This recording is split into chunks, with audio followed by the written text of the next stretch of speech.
It's usually to sync up the video with the audio, but it's just what I used to do. That's what that's for. Yeah, that's why people clap in front of that's so you can sync up the audio, because the wave thing becomes obvious with what's happening when what you see. So. Yeah. All right. Well, I'm here with Harley Combest, the most interesting man in the world. Go ahead and just tell us a little bit about yourself. I was born in Enid, Oklahoma, to a very good family. My mother coming from the Philippines, and my father born right here in the good old US of A. I have familial roots back in Spain and Ireland, so I can sort of explain what's interesting. As my father says, it's a rather combustible combination. Yeah, that's Combest.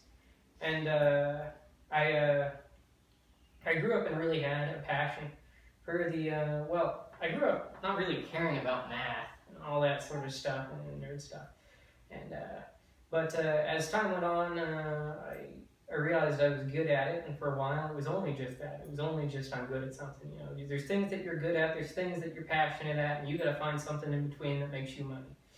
You know, but as time went on, I noticed I had some psychological things I had to deal with that were genetically predisposed, and one of the things I did to sort of check whether or not I was okay and how stable I was I'd be doing something mathematical, you know, whether calculus or something like that. I remember calculus is the definitive example, and I'd do calculus problems, and if everything was okay up here, everything was okay over here. Okay. And if things weren't right over here, then things weren't going to be right over here. And so in a way, I got introduced to the whole idea of looking at reality from two perspectives. Those being looking at reality as a forum of action, right? What's moral, what's right, what's good, and a place of things. I throw this over there. How do I calculate, you know, where it's going to land? How hard is it going to hit the ground? You know, and so looking at my life as a combination of these things with some help from the Almighty, I wound up here today talking to you on this chair. There you go. Yeah, well, thank you for sharing that. Before we get any further, could you do a fit check for us? A what? Fit check? It's a fit check. So you just stand up and then just like tell us about what are you wearing, like boots? Where's okay. from? Yeah. Yeah. So these boots. Hold on, maybe do we need to like point the camera a little bit? I can. Yeah, there you go. Just like maybe stand up a little bit. I don't know. Subscribe to my OnlyFans. No, but we can edit that out. Don't worry. No, we want that in there. So these are steel toe rubber boots. Wow. And waterproof? Yeah, they're waterproof. Can I touch it? Yeah, you can knock on the tip, like right there, just nothing. And the reason I got these boots is because, right now, outside of this interview place, outside of this university center and in Parish, St. Thomas More, it's terrible weather, and oftentimes in Oklahoma, you know, it's like that. And so, I got these boots are made for walking in that condition, and the suit, and these boots, Amazon. The suit, Amazon. The tie, Amazon. The tie clips, Amazon. There you go. All right, the pins. Hold on. The pins. What do we have here in the lineup? Okay, in the lineup we have here, these are just regular pilot pens that are red. And could you explain why you have two of the same pen? The reason why I have two of the same pen is because oftentimes I'm doing a whole bunch of stuff, and my memory can get clouded, and I'm just not paying attention to what's here. And so it's like, say if one of these runs out, it'll never be both of them, you know. And so it's a safety measure? Yeah, you could say, yeah. Do you have a pocket protector? I did, but I don't now. I used to have a pocket protector. The Oklahoma School of Science and Mathematics gave me one that said, "I heart nerds." I had that, and I don't know where it's went. It's probably up in my parents' attic somewhere. So there's a quest to search for that, but it's I don't care. I already have this, and most of the stuff that I buy is pretty easily replaceable. You can source it back to Amazon and just get another suit. And so I don't really care, and it's not like this stuff doesn't clean pretty easily. So this is Well, I help with Sunday supper, and I represent the Knights of Columbus most of the time whenever I'm doing that. And we're a good organization representing a healthy fraternity under the patronage of Blessed Father Michael McGivney. And yeah, there's tons of stuff about this online, and this is a laser pointer, and this is well, that's a surprise. This is my surprise pen. I'd rather not get into it. It shall remain a mystery. Okay. But that's pretty much it. That's the whole wardrobe there, and oh yeah, the shirt's from Walmart, and I carry this thing around, which is well, right now I haven't announced this yet, but this is the TI's first really free distributing of Latin prayer books. So it's going to have English and Latin, so that way people can just read Latin. The power of the Latin prayer is very strong. It's been recorded by many exorcists and whatnot within the Catholic Church. It's the language of the Church. It's beautiful and wonderful, and so why not disperse it to as many people as I can. So that's basically the rundown of the fit. These glasses are Walmart glasses, and well, they're not really prescription. They're just blue light. I don't really need them. So it's more of an aesthetic. Yeah. But also I work with computers quite a bit, and I'm going to be working with computers quite a bit, and these have blue light blocking filters, which prevent the light from damaging my eyes too much. Right. So, yeah, that's the basic rundown, or the fit, as you said. Okay, yeah. All right. All right. So I'm just gonna ask some pretty basic questions about involvement around campus, about your college experience, and then maybe we'll have some. We'll take some questions from the crowd, and then I don't know. Maybe you can end off with some just telling us something about yourself. Just surprise us, shock us maybe. But my first question, and these are all on the fly, what are you involved in? Bad things, good things. No. Let's start with the bad. So I run an Italian restaurant as a front for illegal operations now. But good things, I keep the bad things on.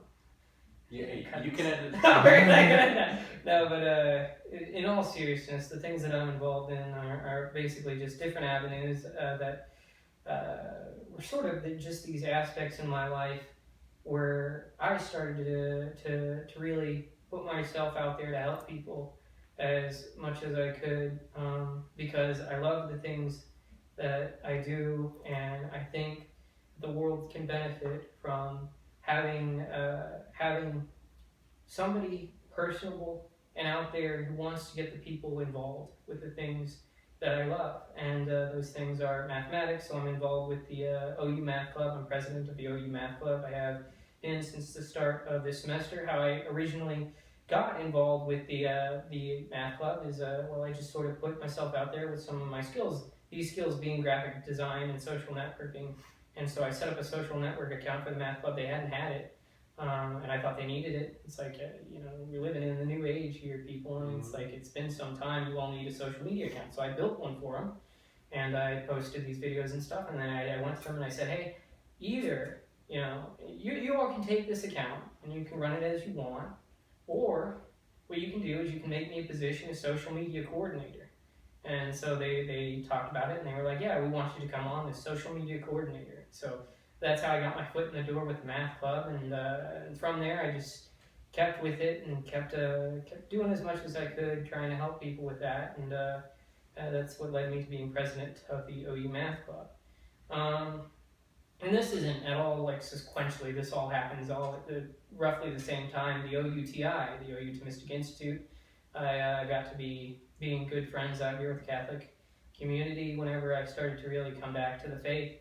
I had a period in time where it was sort of lukewarm and kind of really bothered with a lot of the things that were happening up here.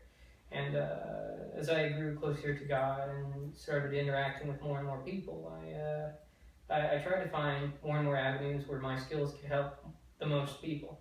And so what the OUTI is, it's a theological organization, theology, basically the study of God.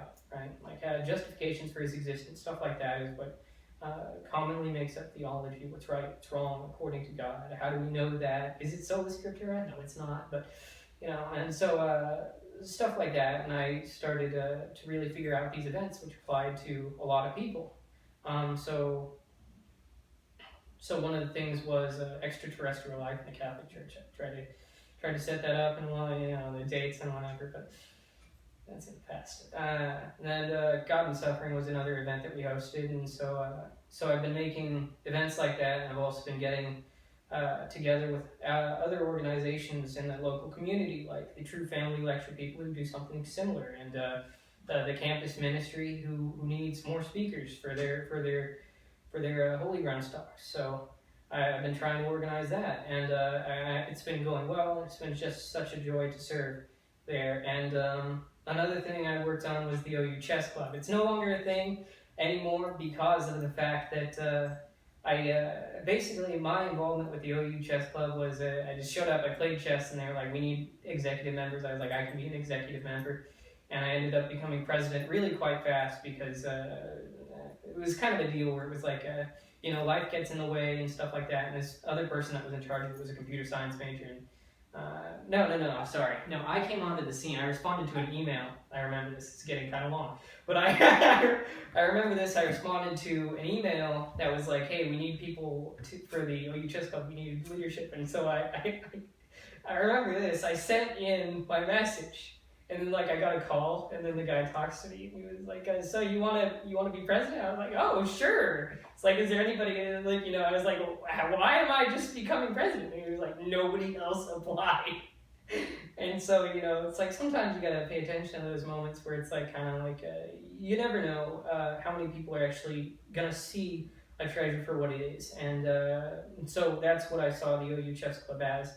And through weekly meetings and through coordination with other local events like Hacklahoma and whatnot, which was a computer science event, we managed to really get our OU Chess membership numbers up, and to the point where eventually we attracted the attention of OU Esports, which is an actual department out here on campus that receives university funding and everything like that. And they have League of Legends tournaments and all that stuff, which I don't really know about, but they were willing to help chess, and so they came to me and my colleague, and they were like, who I had recruited at this point, and they were like, okay, we're willing to just, if you hand over the OU Chess Club, we can get them in esports, we can get them their own team, that can compete nationally. And so what eventually ended up happening was the OU Chess Club esports merger, in which I handed over all of the things of the OU Chess Club to the esports people. Originally, I was kind of apprehensive because I didn't really know what was going on. My colleague was the main one who was doing most of the stuff, but eventually we got a deal going to where the OU esports people just took everything from the OU Chess Club and just turned it into something wonderful. And I've just sort of let them do their own thing because I don't have any power in the organization anymore. So these are that's sort of the summary there. And then the Knights of Columbus, that's a big one. Again, interacting with the Catholic community, how can I help people? And then the Knights of Columbus, it's like that's their whole thing. That's their whole thing, is how can we help people in vision of Christ, in the vision of Christ. And so what they do is very wonderful, and they're a very charitable, good bunch of people. So that's the basic rundown. Yeah. All right. Thank you for sharing. Mm-hmm. All right. My next question. So you said you were a mathematics major, right? Mm-hmm. What do you plan on doing post-grad? Yeah, okay. So post-grad, the plan is to, so I've gotten a good foundation for pure mathematics, which is basically proving things up from axioms. What are axioms, right? Well, there's these things that you hold as true that you can't really prove are true, but are true. So it's like 1 + 1 = 2. Some might say that's not an axiom, but that's kind of what I'm getting at. It's like God is good. That's an axiom, right? So you start from logical axioms like 1 + 1 = 2, and then you build it up to something like calculus maybe. But those have different origin points from pure mathematical standpoint. But the plan for me after I get done with this degree, which is happening this semester, is I plan to just go and get another degree, which is in computer science. So that way I can have a really good foundation in computer science as well for all the stuff that I want to do in the future, which is research. And I haven't yet determined whether or not that research is going to be in the private setting or in the academic setting. I'm leaning towards more the private setting because I just hear so much about academia not being the most healthy of alternatives because of the fact that there's so many postdocs you have to go through before you get tenure and stuff like that. Nobody really appreciates the academics as much as I really think they should, but that's a problem for future Harley. So yeah, and that's the basic rundown on that. I hope that satisfies you. Is that? Yeah, no, that's perfectly good. How long have you been involved around STM? STM, I'd say maybe about 3 years seems like a good number to put on. I'd say I've been around for about 3 years. Do you think so? Yeah, I've been around for about 3 years, involved with the community. As time goes on, it's like I'm not as involved as I used to be in some ways, but more so in other ways. So what I mean is like, back whenever I was first starting out getting involved with the community, I was oftentimes out there getting to know people and stuff like that. You know, it's like as time went on, it's like I know these people. It's like whatever. No, but in all seriousness, it's just life gets in the way, and you have to do. You can only be so many places at once, right? And so I started to get involved in other ways, which was the nights and the TI and really pushing for those things, and I help out with Sunday supper, and I'm there to help. I'm there to help. Is the idea, and so yeah, that's that. Yeah, thank you. I think I'd be willing to take a question from the crowd at this point. If anybody would like to ask Mr. Combest anything.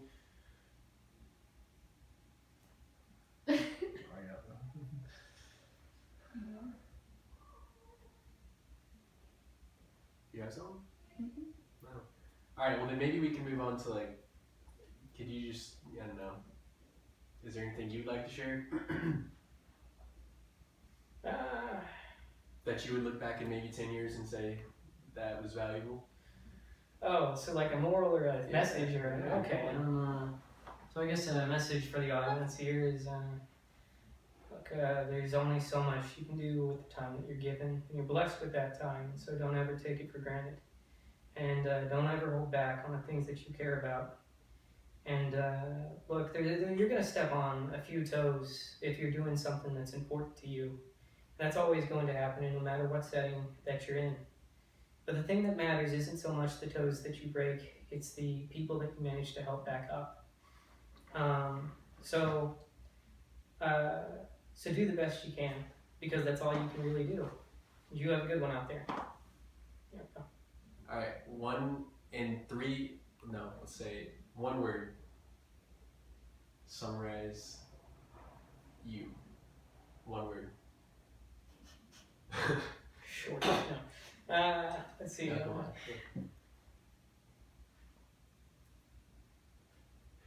Come on. Saved. Saved. That's a good one. I like that. Yeah. All right. Well, ladies and gentlemen, once again, Harley Combest, the most interesting person on the planet. Yeah, let's give it up. Thank you. Thank you. Thank you.